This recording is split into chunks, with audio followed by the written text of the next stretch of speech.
I've had a wide range of guests on my podcast from Sidney Moncrief. Of course, one of the fun ones was Craig O'Neill. And so I want to give you a little bit of a backstory on how the event came about as far as the artificial intelligence with the people from Argentina. I've known Pablo Abdian for over 30 years. We met in Buenos Aires a few years back, and so we've always maintained a good personal and professional relationship. So I thought I would show you some of the people that I've had on my podcast and some of the fun ones, and then kind of get into the backstory of what had happened. That we had Pablo Abdian and Zubar come to make a presentation. Zubar is, of course, MIT grad, so he has a lot of credentials.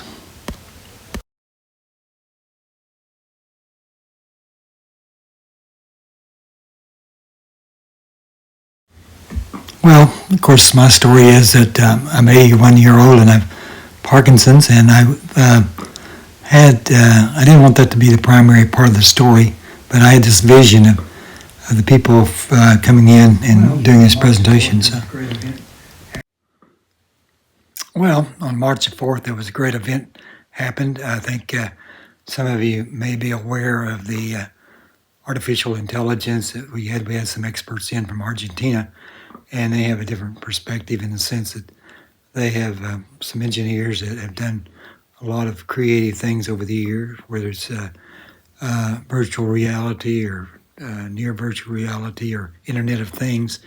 And I've had a long-term relationship with Pablo Abdian. We met over 30 years ago in Argentina when I was doing some cable TV software customer care, and he helped me in that, and we've worked together over the years. So I thought I'd give you an intro and then bring you into a recent report and review that was made by UA Little Rock and some other independent views on what's happening in artificial intelligence. UA Little Rock hosts Tech Launch Panel on AI investment with Argentinian experts. Angelita Fowler. March 19, 2025. A special Tech Launch event at UA Little Rock featured a panel discussion on AI trends, bringing together experts from Solara Labs to explore the future of artificial intelligence and its impact on business and technology. On March 4th, Marla Johnson, UA Little Rock's Tech Entrepreneur in Residence, moderated while over 40 UA Little Rock students, faculty, and industry leaders asked Zubair Talib, an AI expert with an MIT background and executive director at Solara Labs, and Pablo Abdian, CEO and co-founder of Solara Labs, a wide range of questions about AI. The event provided insights into AI-first products, business opportunities, and challenges associated with AI integration. Abdian referenced AI Superpowers, a book that explores the global impact of AI, noting that societies that cultivate AI knowledge will drive the future. Abdian also highlighted the company's approach to AI innovation, emphasizing the importance of flexibility in AI technology development. We have always remained agnostic in our use of technology, Abdian said. Rather than committing to a single major provider like Google or Microsoft, we integrate the best available tools while adding a personalized touch that makes our solutions adaptable. One of the key takeaways from the discussion was the significant cost associated with AI implementation. Abdian explained that developing AI solutions accounts for only 15 to 20% of total costs, while 25 to 30% is tied to infrastructure and deployment. However, the most substantial expense, over 50%, comes from the cultural shift within organizations. Many companies underestimate the impact of AI on their workforce, Abdian explained. AI adoption requires careful planning to help employees adapt, rather than simply replacing them. Talib underscored the importance of a systematic approach to AI investment, particularly in light of rapid technological advancements. He warned against rushing into AI-driven projects without proper planning, emphasizing the need for a step-by-step approach. Companies often lose money by implementing AI solutions prematurely, he said. A thoughtful incremental process ensures businesses maximize their return on investment. The panelists discussed real-world applications of AI, including a predictive model for football game outcomes that initially boasted 94% accuracy but later failed due to an unexpected social factor. Team members' personal conflicts, specifically not realizing when one player's wife was cheating with another player. The experience led Solara Labs to incorporate social media data into their predictive models, demonstrating the importance of external influences on AI performance. When asked about AI's impact on future generations, Abdian stressed the need to balance hard and soft skills in education, while Talib highlighted the importance of creative intuition in navigating AI advancements. If technology becomes cheaper and easier to use, the real question is, what will you build? Talib asked. The discussion also addressed the global AI investment landscape. Talib acknowledged the U.S. as a leader in AI, engaged in a competitive race with China. Everyone is experimenting in some capacity, he said. When asked about AI investment strategies, he advised business owners to seek efficiency and reduced risk through AI implementation, emphasizing the value of domain expertise over solely technological advances. In response to a question about what Little Rock can learn from Argentina's entrepreneurial culture, Abdian emphasized relentless problem solving. In Argentina, when we face a challenge, we don't stop until it's fixed, he said. How do you awaken that instinct in students? That's the key to fostering innovation. The panel concluded with a discussion on the state of Arkansas's potential for AI-driven business growth. Talib noted the state's rich healthcare and agricultural systems are industries ripe for AI integration. Success begets success, he said, encouraging local businesses to experiment with AI solutions to drive innovation and efficiency. The Tech Launch panel was part of UA Little Rock's ongoing efforts to connect students and entrepreneurs with global technology leaders with an emphasis on AI's evolving role in business and society. View more stories in community, featured homepage. Tags Innovation Marla Johnson to a Little Rock Tech Launch. Okay, I didn't want the fact that a person, 81-year-old with Parkinson's, had put this together through friends I had developed over the years, but I felt like there should have been some acknowledgement in the write-up. I'm not sure why not, because the idea came about when I saw Pablo and his group making a presentation up in Chicago to the Illinois Chamber. And I thought, well, if they can do that there and they can do it in Detroit and Dallas and Atlanta and Washington, D.C., why not Little Rock? And so I had kind of had some banter there with Pablo, and he said, well, I guess you're just jealous. And I said, no, I think Little Rock's a good place to come, and I think it proved to be that. But I thought when UA Little Rock wrote up an article on that, I thought there would be some kind of a acknowledgement of how this came about. And I think that, as I said, I didn't want it to be the main focus, but I thought it ought to be part of the explanation. So that's why I'm adding this at this time. This was an idea that I had put in place, and hopefully, it was taken that way and not as something that, as far as any other kind of an issue, but I felt like being left off of the write-up was a little bit of a disappointment, maybe a major disappointment, because of the effort I had put into this. It looks like DeepSeek coming along, but unfortunately, it's Chinese. The benefit of this meeting that we're having, and again, this is a little bit unscheduled, and the reason that we've kind of hustled to get this together is to have the right people here, and also the right topics. So we've tried to broaden the topics. You're going to find the people here have been responsible for speech in drive-through restaurants. They've been responsible for retail for years. I've observed some things that they've done with virtual reality, near virtual reality, and Internet of Things. So the friend that's making this happen, Pablo Abian, I've known for 30 years, and we have mutual trust. Now, it's hard to say that when you talk about a Chinese product, but what they've done here, and again, they're led by a chief technology officer that's attended and graduated, and even a graduate degree from MIT. He knows the search issues, and he's on the detail level, but it is not something that's going to blow you away with just the technology, but really what's happening and what's the good, what's the bad, what to watch for.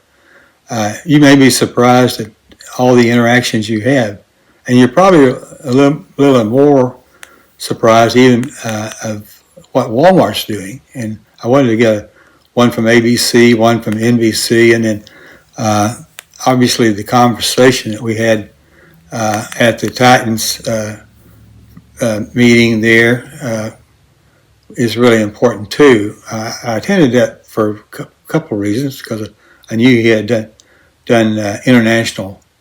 He developed the international market, so the Argentina people coming in was a natural fit for that for his presentation to lead into this, and I wanted to do a few clips from that. And then the other is the obvious thing of how some of these people are flying under the radar, and this company very well could be the U.S. Argentina answer to China's DeepSeek. And those guys in a very short period of time became billionaires, and that's with a B. So it's kind of like we see a lot of people come through here on concerts like Taylor Swift, and some of them caught her when she was an up and comer. Well, think of it this way: these are people are up and coming, and they're really in high demand. And we were able to work it in through some other schedules, and we couldn't tell about the attendance because a lot of people they don't know what the event is because it comes so quickly. But that's the nature of artificial intelligence. You're going to be lost if you don't jump on this and find out about it. And these are the best people because they're a little more applied than theoretical, a lot more applied. And I guess I've got a master's in math. And the reason I didn't pursue a doctorate, I wasn't into the theory. I wanted to be in the applied, and that led to a lot of employment through the years and cable TV software that I took over to over 50 countries out of the Ozarks. How did that happen? Most people don't know.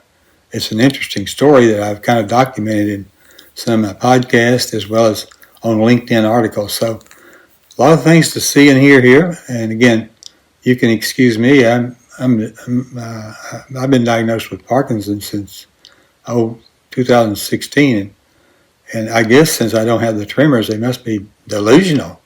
How can you pull off something like this? That's the funny part, and that's really what I want the people with Parkinson's to know, is that at 81, you can have a side hustle that really could mean a lot to a community and even the nation and in the world. This is a big event. Don't forget that. Please sign up today, show up, and we will have a fun time. We will have a lot of interesting information, and it will be well worth your time. Okay, we're getting down to this final countdown to the March 4th event, and we have some really high-powered artificial intelligence people coming in. I think that some of the information has not been very clear because this is not a tech conference. This is not a bunch of tech people getting together. This is about today. This is about you today and how you interact with artificial intelligence. You get that? On GMA. Retailer Walmart has just revealed how it will use artificial intelligence to create a new shopping experience. Elizabeth Schultz spoke with the CEOs behind it. Good morning, Elizabeth. Good morning, George. This year's CES is all about how artificial intelligence can help people in their day-to-day lives, and Walmart is betting big that it will change how we shop in stores and online. We had the opportunity to sit down with the CEOs of Walmart and tech titan Microsoft to talk about the benefits of AI and also its risks. This morning, an ABC News exclusive. Walmart taking us inside its retail revolution, using artificial intelligence to transform the way we shop. At the Consumer Electronics Show in Las Vegas, the world's biggest retailer launching new features, like the option to virtually shop with friends, trying on outfits in its app, and instantly getting feedback from those you trust. You can also share that with someone else digitally to say, do you like this sweater or not? My friends might say no more often than say yes. Walmart CEO Doug McMillon also touting expanded search capabilities on its site. Customers can now search for a phrase like football watch party instead of individual items to put in your cart. We get to move away from this baby talk search where we're trying to find chips and drinks and a 90-inch television and say, how do I prepare a great watch party? And it brings back across the top the categories you're looking for and then serves up a list of items that you can choose to host that great party. The feature uses technology from Microsoft, which has invested billions of dollars into ChatGPT maker OpenAI. It's all about being able to take the technology, as powerful as it is, but translating it into everyday use cases. Are you concerned that the guardrails aren't in place for how quickly this technology is moving? The guardrails have to be developed in parallel with the benefits and the use cases. So this is not something we think about after the fact. Between juggling groceries and life, sometimes you could really use a little extra help. Also in the pipeline from Walmart, in-home replenishment, using AI to predict what products you need at home, then delivering them straight to your fridge or closet. There's a Walmart associate that has a one-time code to our garage door. They put the perishable food in the refrigerator, put the ambient product next to it, and we're in stock. Some people might hear that and say, that sounds a little bit like a privacy concern. Someone has my garage code, they know what's in my house. That makes me a little bit nervous. Over time, I think what people have learned is that if you're doing business with someone you trust, and we can save you time, I think there'll be more adoption of this over time where we're literally replenishing the things that people want to have in their homes all the time. So that updated search function is available now on Apple devices. I pressed Walmart CEO on if there will be bumps in the road as this new tech is rolled out. He said it will get better and smarter as time goes on. Guys. All right, I know it's about convenience, maybe a little too convenient for me, but thank you so much for that, Elizabeth. Back now with our series AI Revolution, and in focus tonight, jobs, how they're performed, how they're changing, and the potential risks that AI poses to them. To find out, Jake Ward went to the nation's largest private employer. Once upon a time, Jose Avila had to have an incredible memory. Were you supposed to have memorized where everything is? Yes. And great shoes. So I would have to actually take them to the items that they needed, so from one end to the store to the other. But today, an AI-powered app shows where everything is and needs to go. It's making my job much easier. Walmart is already a cost-cutting machine, and yet the company wants to be even more streamlined. Sanjay Radhakrishnan is in charge of making that happen. How can you possibly grow more efficient than you currently are? Jacob, that's where I think technology will play a key enabling role. We are transforming our supply chain and our store operations. And as we saw in this California superstore, AI is how they plan to do it. When trucks arrive to be offloaded, AI has already organized the pallets inside. It looks disorganized to me. But if I understand correctly, AI is telling you through the phone where everything is and where it should go. Yes, we'll have to open up our camera and hold up our work device, and then it's going to tell us what boxes need to go out. Sensors in every aisle spot things as small as a freezer door left open.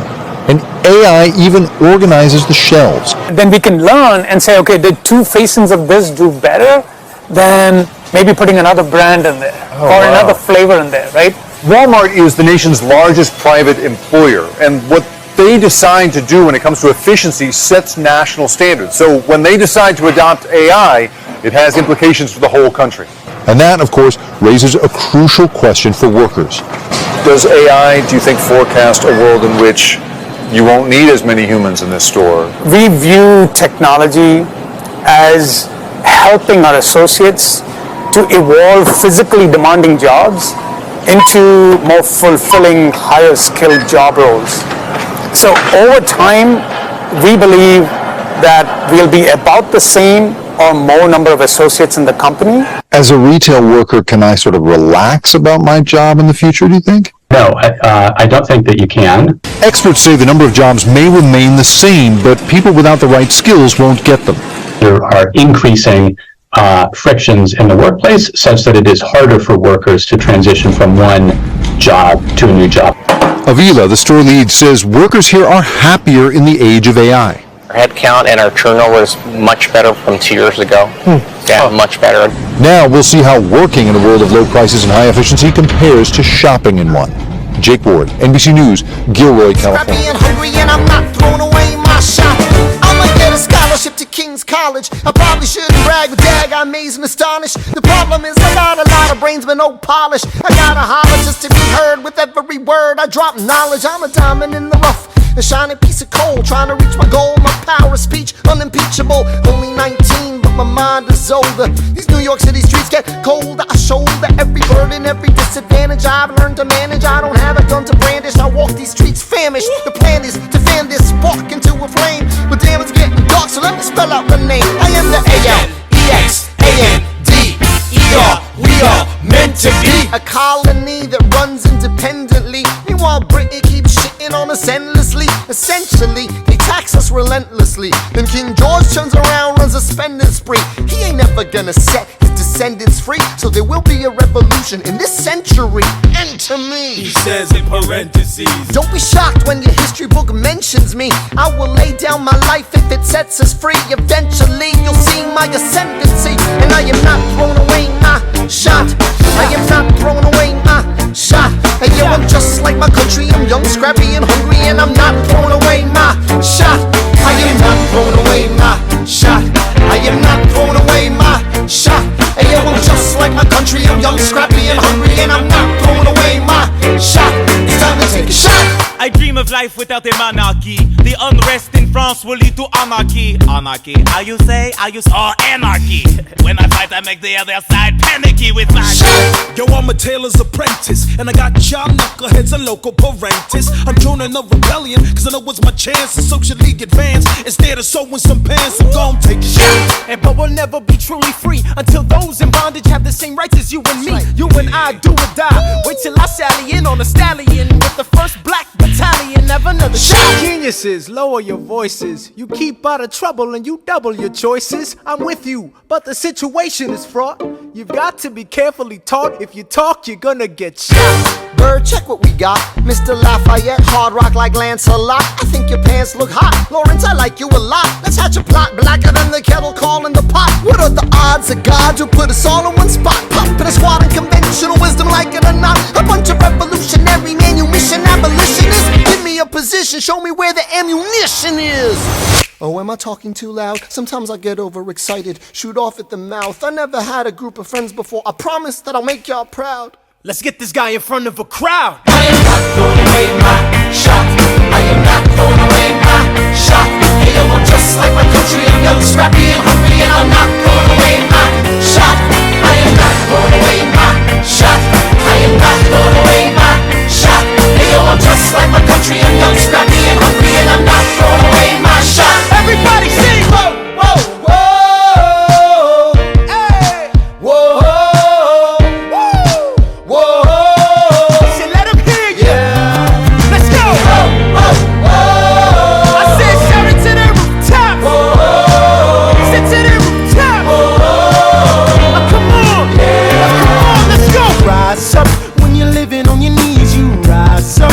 Brother that he's gotta rise up. Tell your sister that she's gotta rise up.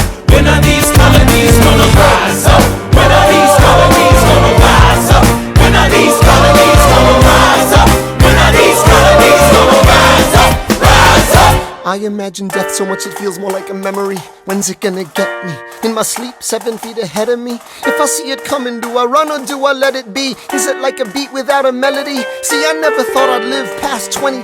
Where I come from, some get half as many. Ask anybody why we living fast and we laugh. Reach for a flash, we have to make this moment last. That's plenty, scratch that. This is not a moment, it's the movement where all the hungriest brothers with something to prove went. Foes oppose us, we take an honest stand. We roll like Moses, claiming our promised land. And if we win our independence, is that a guarantee of freedom for our descendants? Or will the blood we shed begin an endless cycle of vengeance and death with no defendants? I know the action in the street is exciting, but Jesus, between all the bleeding and fighting I've been reading and writing, we need to handle our financial situation.